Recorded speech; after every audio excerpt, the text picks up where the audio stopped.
Actuellement, je suis déjà en train de porter la combinaison. Vous voyez par exemple ici, je suis en train de porter la combinaison pour aller voir les ruches, donc pour aller recueillir. Parce que vous savez, il est très dangereux. Il est très dangereux souvent. Même si on pense que les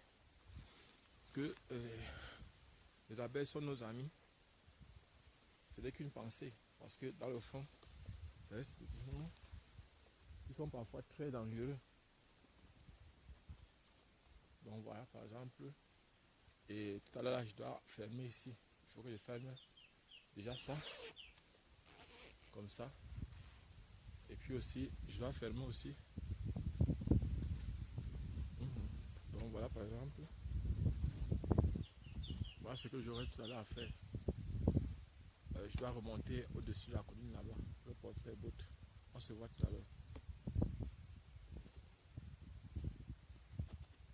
Franchement, là où je suis maintenant, j'ai déjà placé la ruche. Vous voyez derrière moi là, j'ai nettoyé la ruche et je l'ai replacée. Donc j'espère simplement que d'ici quelques temps, parce que c'est la période du miel.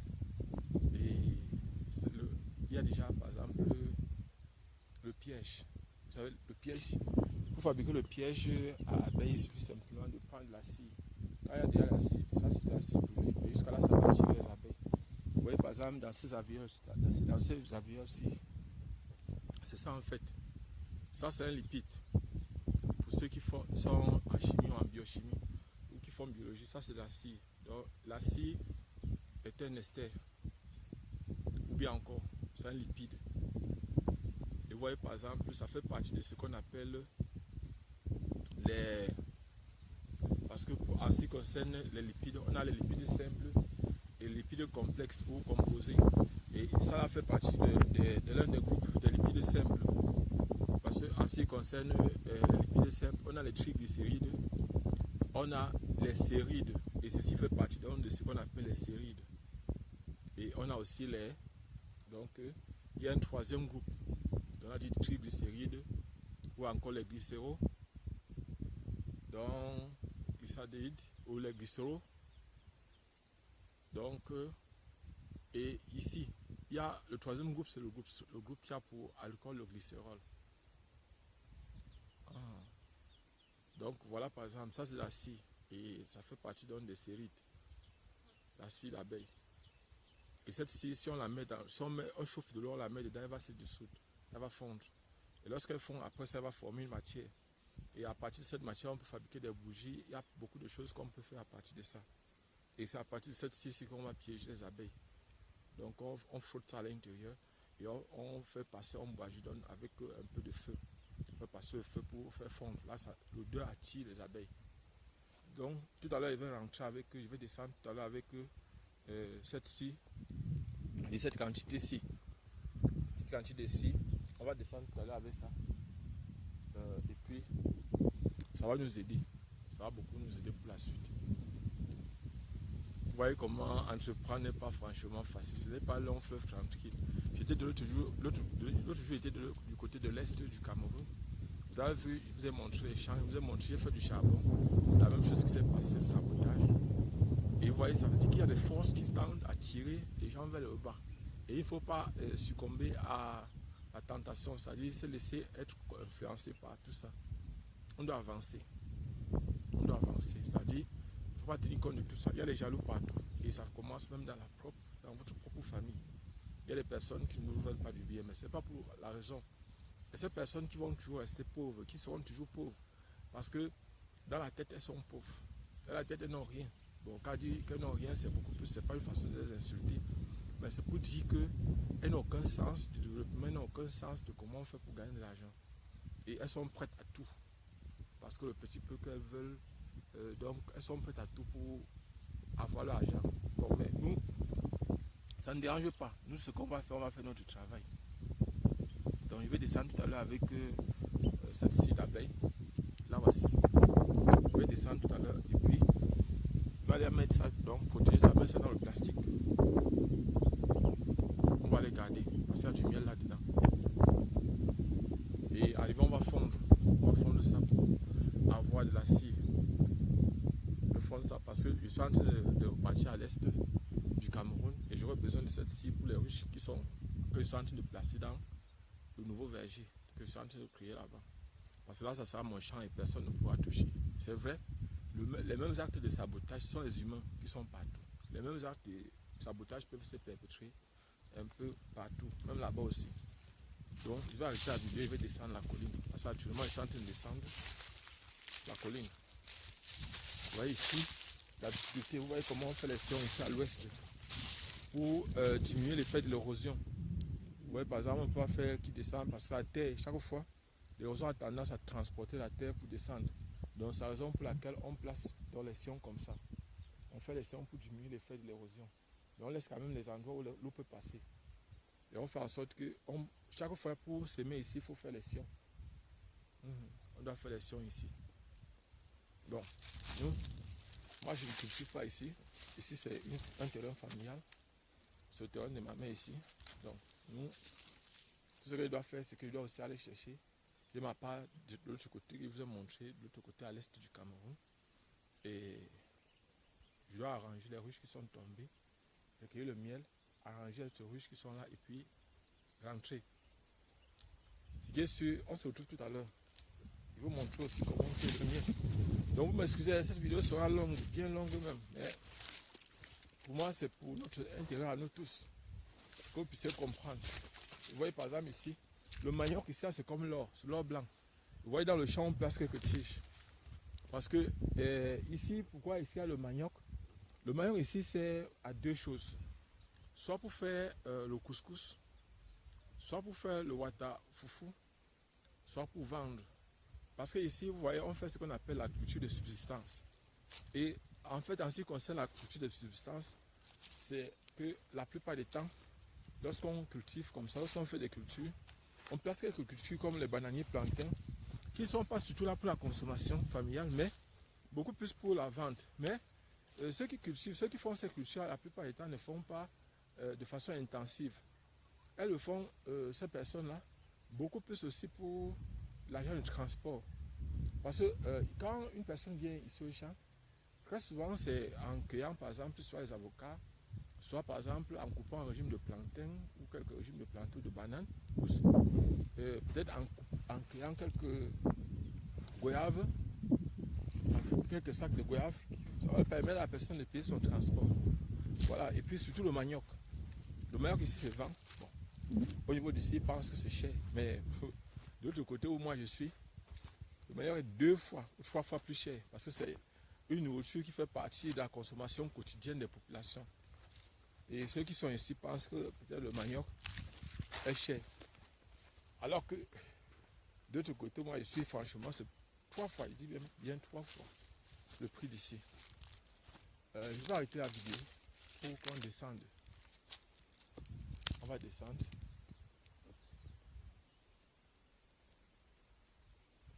Aïe. Excusez, hein, franchement. Donc vous voyez vous-même la qualité des abeilles qu'il y a ici sur moi maintenant. Là. Observez un peu.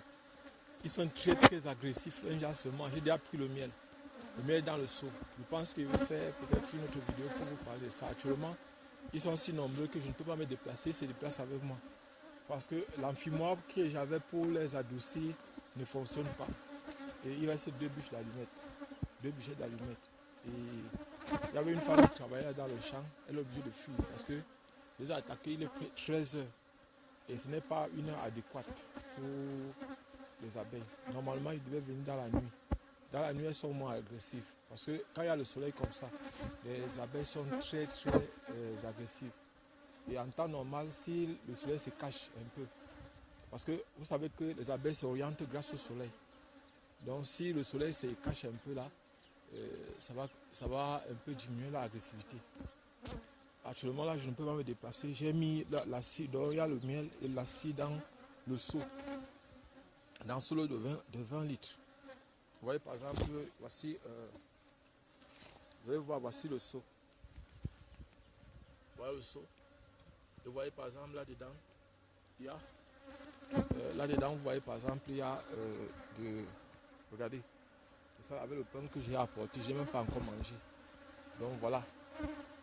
Et vous voyez, franchement, ici, le travail n'est pas aussi aisé que ça. Donc ça signifie que je n'ai pas touché. Il y a plusieurs ruches là que je n'ai pas encore touché. Là, par exemple, j'ai touché une seule ruche où il y a le mien. Et il y a encore une autre ruche là-bas. Donc il y a au moins peut-être que, je crois, c'est 5 ruches comme ça dans lesquelles il y a le miel. Et vous voyez une seule ruche. Donc j'ai même pas tout pris. Je n'ai pas tout pris. J'ai seulement pris peut-être 6 sur les 12 qu'il y avait. J'ai pris 7, je crois que c'est 6 ou 7 comme ça. Je crois que ça doit être 7 comme ça, oui. J'ai pris 7 barrettes, 7 gâteaux. Donc voilà par exemple. Et franchement, je suis en train d'attendre que ces abeilles-là se calment un peu pour que je puisse partir.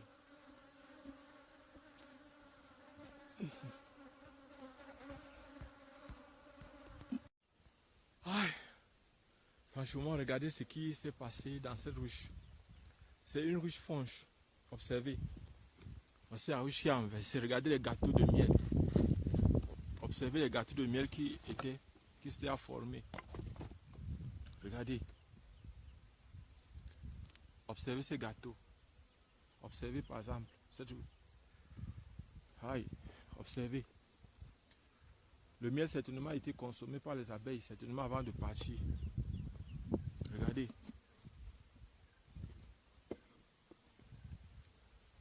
Observez. Combien? 1, 2, 3, 4, 5. H. Mince. Franchement, vous voyez la grosse perte qu'on a ici. Ça veut dire que le potentiel est là. Il y a un très gros potentiel ici pour le miel. Avec cette fonche, je pouvais avoir au moins 20 litres de miel. 20 litres. Mais nous n'allons pas nous décourager. On ne va pas se décourager. Je vais replacer les ruches. Je vais replacer les ruches et j'espère que ici on pourra récolter. Je vais placer les ruches ici juste en bas de ce manguier. Et on va placer aussi d'autres ruches en bas des avocatiers, l'avocatier qui est là-bas. On va placer 2 ruches. On va placer peut-être 2 ruches aussi ici. On va monter, placer une autre ruche là-bas en haut. C'est bien de placer les ruches là. Alors, nous allons aller tout à l'heure récolter le miel de l'autre côté là-bas. On va aller récolter le miel de l'autre côté, là où il y a les ruches là-bas. Ici, on va seulement prendre la scie. Parce qu'à partir de cette scie-ci, on va faire fondre cette scie. Toute cette scie-ci, on va pas la laisser ici. Elle est importante pour moi pour faire le miel de l'autre côté, à l'est où je suis. Donc,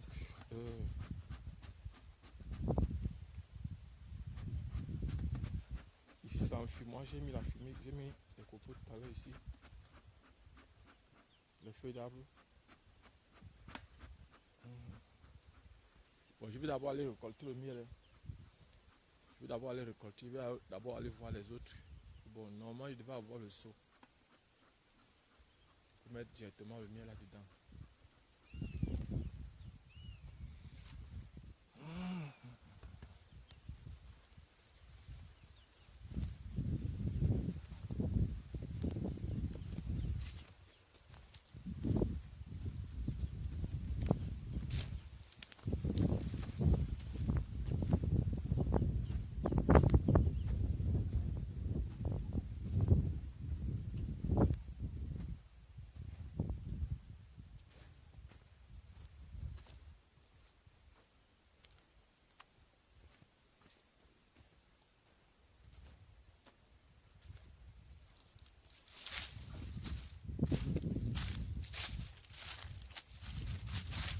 Donc j'ai vu, ici dans cette ruche, il y a les abeilles sont là. Les voici ici. Vous voyez dans cette ruche-ci, elles sont là. Nous allons regarder s'il y a du miel.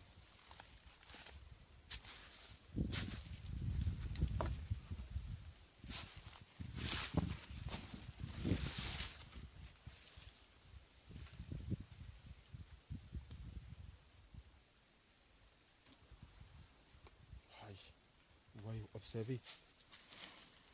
Vous observez la colonie. Vous voyez par exemple ici, on doit avoir un très gros gâteau.